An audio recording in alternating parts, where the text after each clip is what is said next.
Hello and welcome back to Shakesyear. We are working on Locrine, and we get to hear from Locrine today in Act 4, Scene 2. We're going to finish up with Act 4, Scene 2, actually.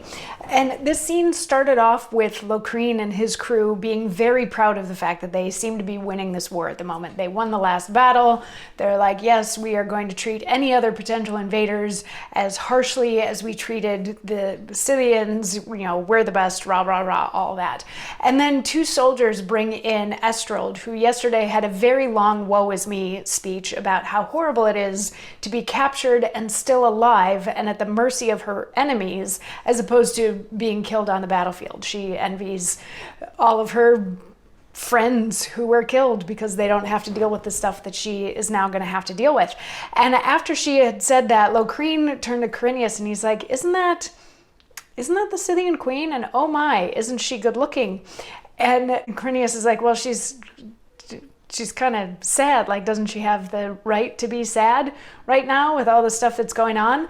And it says Locrine at one side of the stage, and then it turns most of the rest of the monologue into an aside.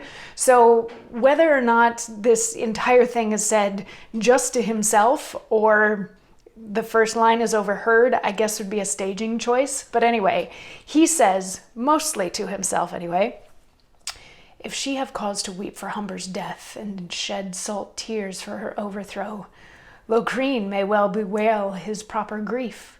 Locrine may move his own peculiar woe. He, being conquered, died a speedy death, and felt not long his lamentable smart. I, being a conqueror, live a lingering life, and feel the force of Cupid's sudden stroke. I gave him cause to die a speedy death. He left me cause to wish a speedy death. Oh, that sweet face, painted with nature's dye, those roseate cheeks mixed with a snowy white, that decent neck surpassing ivory, those comely breasts which Venus well might spite, are like to snares which wily fowlers wrought, wherein my yielding heart is prisoner caught. The golden tresses of her dainty hair, which shine like rubies glittering with the sun, have so entrapped poor Locrine's lovesick heart that from the same no way it can be won. How true is that which oft I have heard declared, one dram of joy must have a pound of care. So he's saying to himself, or he's admitting to himself anyway, that he is completely love-struck at the sight of Estrald. And some of the metaphors that he uses are perhaps confusing her golden hair that shines like rubies, which are traditionally red, but whatever, we'll get past some of that. But he's like, you know, as lucky as her husband was to have died, you know, now I'm unlucky because I have to be in love with her. And this is gonna, you know, I'm feeling those pangs of love. I've been struck by Cupid's arrow. This is difficult to deal with. And he's like, but look at her. And he gets rather descriptive. Look at her. She's so beautiful. I could never love anyone else. Basically, I have to have her. An interesting thing about this monologue, we talked yesterday about the fact that Estrald's entire woe is me monologue rhymes, has a rhyme scheme.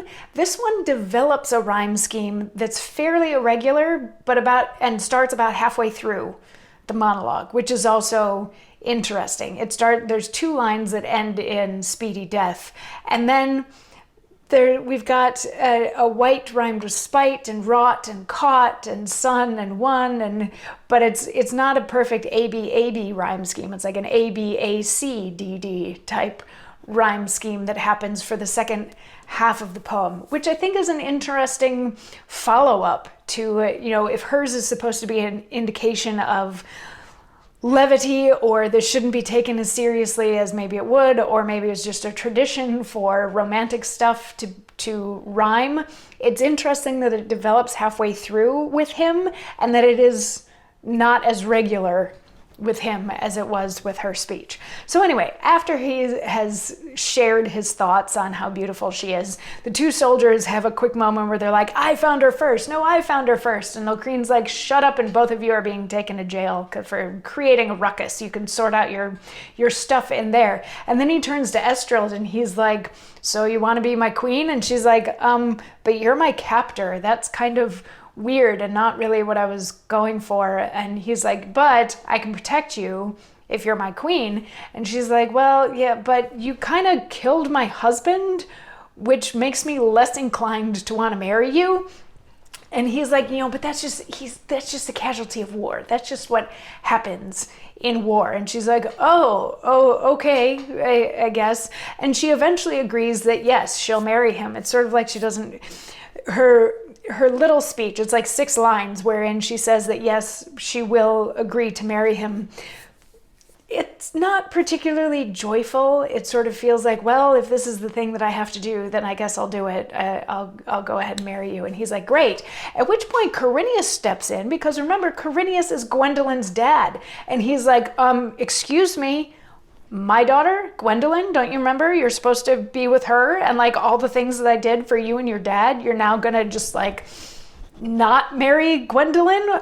This is not okay. This is very much not okay. And the other siblings of Brutus and siblings of Locrine that are around are like, Corineus, just let this one go. Just let this one go. But Corineus really doesn't want to let this one go. He threatens like with a sword at one point, and they're like, whoa, take a step back. Like, you will be repaid for all of the great deeds that you've done. Like, this isn't a major slight. Let's sort everything out later. And he's like, yeah, okay, fine. All right, let's go back to our home and blah, blah, blah. And he's grumbling. And as they are leaving, Locrine is sort of the last one to leave, and he grumbles on his way out, some curses on Corineus' head. Locrine now secretly wishes Corineus dead. And I just rhymed. That was an accident. It had nothing to do with whether or not that was supposed to be a romantic bit. But yeah, so now we've got some infighting within the Britain side of things. And what's interesting, everybody thinks that Humber is dead at this point, but I think we're going to be hearing from him in the next couple of days. So anyway, come on back tomorrow for more of that. I'll see you then. Mwah.